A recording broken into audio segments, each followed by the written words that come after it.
네, 안녕하세요. 김 원장입니다. 오늘은 제가 말씀드리고자 하는 분야는 비염, 그중에서도 특히 혈관 운동성 비염, 되게 생소하실 수도 있는데요. 직접 겪는 환자분들께서는 굉장히 많은 고민을 하시고 내원하시는 분야입니다. 알레르기성으로 특별하게 뭐 예를 들어서 진드기, 진먼지 진드기 이런 것들만 레벨이 총 6단계가 있으면 1단계 뭐 이 정도 있는데 그러니까 알러지성으로 보기 어려운데 자꾸 코막힘이 지속되고 환절기 때 온도가 낮아질 때 비염 증상이 심해지고 이게 심지어 좀 피로하거나 스트레스 받을 때 더욱 증상이 심해지고 냄새, 후각 상실까지 발생하고 있다면 이거는 단순한 알레르기가 아닌 교감신경 항진에 의한 혈관 운동성 비염일 가능성이 높습니다. 요거에 대해서 직접 겪은 저 김 원장이 한의원에서 치료 방법을 그리고 원인에 대한 증상 대처 방법을 말씀드리도록 하겠습니다.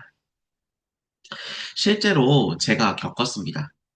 숨 쉬는 게 정말 힘들었고요. 냄새를 저는 사실은 후각을 잃어서 못 맡았어요.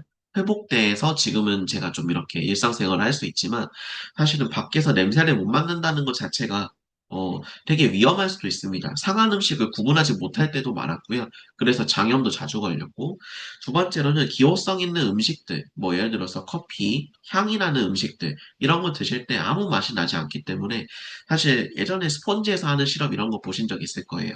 양파랑 사과를 코를 가리고 먹게 되면 사실 구분을 잘 못합니다. 그런 경우를 실제로 제가 겪었던 것이죠.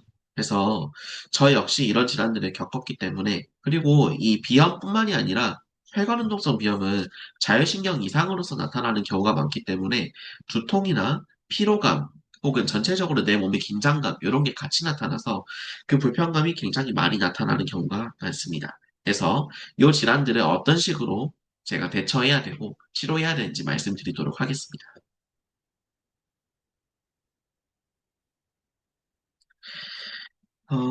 해서 혈관운동성 비염은 비염하면 알레르기라고만 생각을 하잖아요.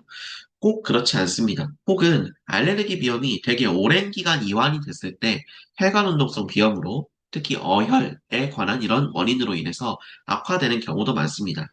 예를 들어서 뭐 알러지원이 제거가 되었는데도 점막 기능이 떨어지고 약화가 되고 울혈, 혈액의 울체죠. 이런 것들이 오래되게 되면 이 비염 양상이 나타나서 혈관운동성 비염으로 나타나는 경우가 많아요.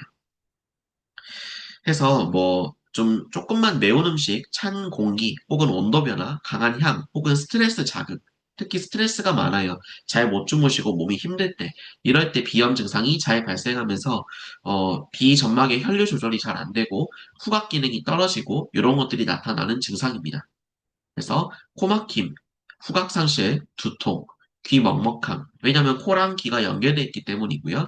특정 조건, 예를 들어서 스트레스 받거나 환경 변화에 따라서 증상이 심해지는 양상을 띱니다. 그래서 요거는 면역 반응 자체가 아니라 내 몸에서 자율신경, 이 내 몸을 컨트롤해주는 타워가 불편해지고 조절 기능이 떨어질 때 발생하는 경우가 많습니다. 그래서 교감신경이 특히 항진되는 내 몸이 항진되는 상태에서 요게 많이 나타나고요. 스트레스 받고 잠을 잘 못 주무시고 몸이 불편할 때 나타나는 경우가 많습니다. 역으로 그래서 커피를 많이 드신다거나 카페인 함유 음식을 많이 이렇게 드시게 된다거나 했을 때도 불편하게 되는 경우가 되게 많아집니다. 그래서 치료할 때는 그런 것들을 피하게 되면서 내 몸의 컨트롤 타워인 자율신경의 안정화를 취해 주어야 그리고 점막이 지금 되게 부풀어 있고 울혈이 되어 있어서 불편한 상태이기 때문에 이런 것들을 안정화시켜 주어야 좋아집니다. 그리고 좀 최악으로 갔을 때는 사실 점막이 부풀어 오르면서 비점막이 눌리다 보니까 후각이 떨어지고 냄새를 전혀 못 맡는 후각 상실이나 희미하게 느껴지거나 냄새를 좀 이상하게 느껴지는 후각 저하로 진행되는 경우가 되게 많아요. 이게 후각만 떨어지는 게 뿐만이 아니라 아까 말씀드린 것처럼 맛을 잘 못 느낀다거나 혹은 두통으로 이렇게 영향을 준다거나 혹은 기억력 상실 그러니까 뭔가 후각은 뇌신경 1번이라서 전두엽 이 주변에 있거든요. 컨트롤 타워가. 그래서 기억을 관장하는 전두엽과 영향을 되게 많이 주기 때문에 이런 말씀 들어보신 적 있을 거예요. 뭐 예를 들어서 향을 이렇게 느끼게 되면 고향의 향기, 뭐 아니면 어머니의 향기, 이런 것들은 되게 기억 한순간에 있는 이런 것들과 연관이 되잖아요. 실제로 후각이 그래서 기억과 굉장히 많이 이렇게 관장이 되는 분야인데, 후각이 떨어지게 되면 기억력이 떨어지고 심각하게는 치매에 걸릴 가능성 또한 되게 높아진다는 연구 결과가 있습니다. 그래서 이런 분들은 되게 많이 걱정을 하시는데요. 저도 마찬가지로 겪었기 때문에 이 증상이 얼마나 힘든지 잘 알고 있습니다. 그래서 냄새를 잃고 이런 코막힘이 있다는 것 자체가 단순히 이런 향을 못 맡는다는 것뿐만이 아니라 맛의 변화, 식욕 저하, 체중 변화, 감정의 둔화, 기억력 저하, 집중력 저하, 브레인 포그까지도 이런 연쇄적으로 영향을 미칠 수가 있습니다. 그래서 되게 원초적인 감각이고 코 자체로 호흡을 편안하게 한다는 것 자체가 되게 중요한 거기 때문에 이거를 잘 치료해드려야 일상에서 되게 불편함 없이 지내실 수 있고요. 또 이걸 방치하게 됐을 때 후각 기능이 점점 떨어지면서 회복하기 어려워질 수 있기 때문에 꼭 잘 치료를 받으셔야 될 증상입니다. 병원에서는 스테로이드나 항히스타민제 혹은 비충혈 점막 제거제 이런 것들을 사용하거나 오트리빈 같은 이런 점막에 부종이 있을 때 일시적으로 이렇게 뿌려서 점막 충혈을 방어해주는 기전의 약물을 사용하곤 하는데 이런 것들을 자주 사용하곤 했을 때 약인성 비염으로써 다시 리바운드로 이렇게 부풀어 오르고 증상이 악화되는 경우가 꽤 많죠. 그래서 이런 것들은 실제로 병원에서 처방할 때도 일정 기간 이상 오랜 기간 사용을 하지 않는다거나 오트리빈 같은 경우에도 1주, 2주 이 정도 이상 사용하지 말라고 말씀을 많이 들으셨을 거예요. 그래서 한의원에서는 이런 것들을 조금 더 전 범위적으로 사람 몸을 조금 더 건강하게 만들고 좀 더 균형 있게 만드는 쪽으로 치료를 해드리고 혹은 막힌 게 있거나 어혈이 있다면 이런 것들을 해결해드리는 쪽으로 치료를 해드리는데 이거를 기능적인 조건, 구조적인 조건 이 두 가지를 해결해드린다고 말씀드리고 치료를 진행합니다. 해서 구조적인 압박이 있어서 뭔가 부종이 있거나 어혈이 있거나 막혀 있는 것들은 이걸 제거하고요. 그리고 아까 자율신경 균형이 떨어져 있는 것들은 잘 드시게 하고 잘 주무시게 하고 대소변을 원활하게 해서 제가 삼자리라고 표현을 하는데 요거를 회복하게 하여 몸을 조절하는 것. 그리고 하나 추가한다면 몸이 약해져 있는 상황이기 때문에 체질에 맞는 식이를 참조할 수 있게끔 식이표를 드리면서 처방해 드리는 것입니다. 먼저 한약 같은 경우에는 잘 먹고 잘 자고 잘 싸고 이 삼잘의 흐름을 회복시키는 큰 흐름입니다. 그러면서 면역 기능 그리고 이 점막의 기능을 회복시켜주는 가장 좋은 치료법이라고 볼 수 있습니다.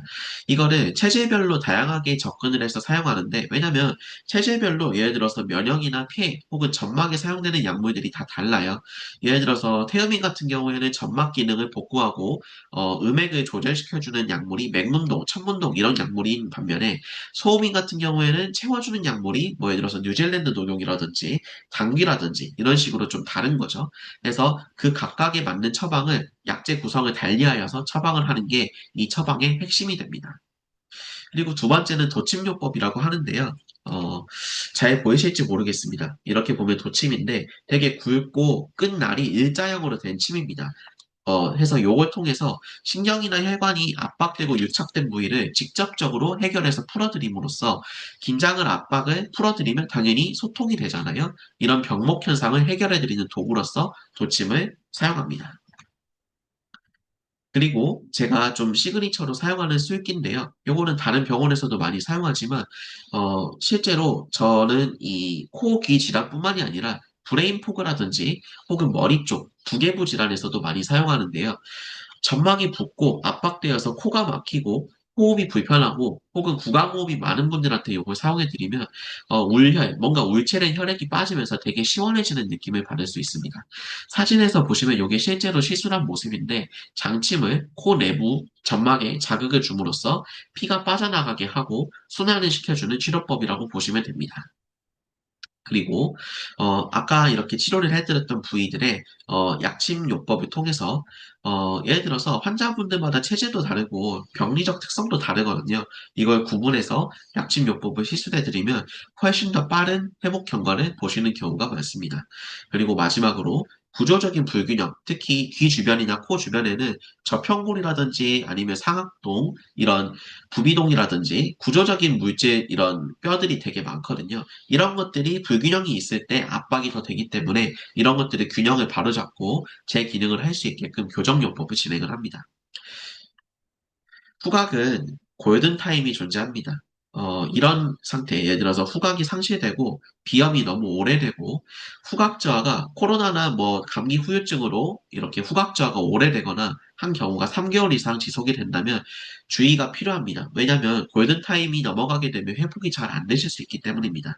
그래서 이런 질환으로 고생하고 계시다면 꼭 가까운 의료기관에 전문의에게 상담을 받으시고 어떤 처치를 받으셔야 될지를 꼭 이거는 상담을 받으셔야 되고요. 오래되셨을 경우에도, 물론 문을 두드리면 해결 방법이 있을 수 있지만 최대한 빠른 시간 내에 내원하셔가지고 치료를 받으셨으면 좋겠습니다. 오늘도 이 혈관운동성 비염 다소 생소한 분야일 수 있는데 이거와 더불어서 후각 상실에 대해서 제가 말씀드렸고 앞으로도 좋은 양질의 의료 정보를 제공하는 김원장이 되도록 하겠습니다. 오늘도 여기까지였습니다. 감사합니다.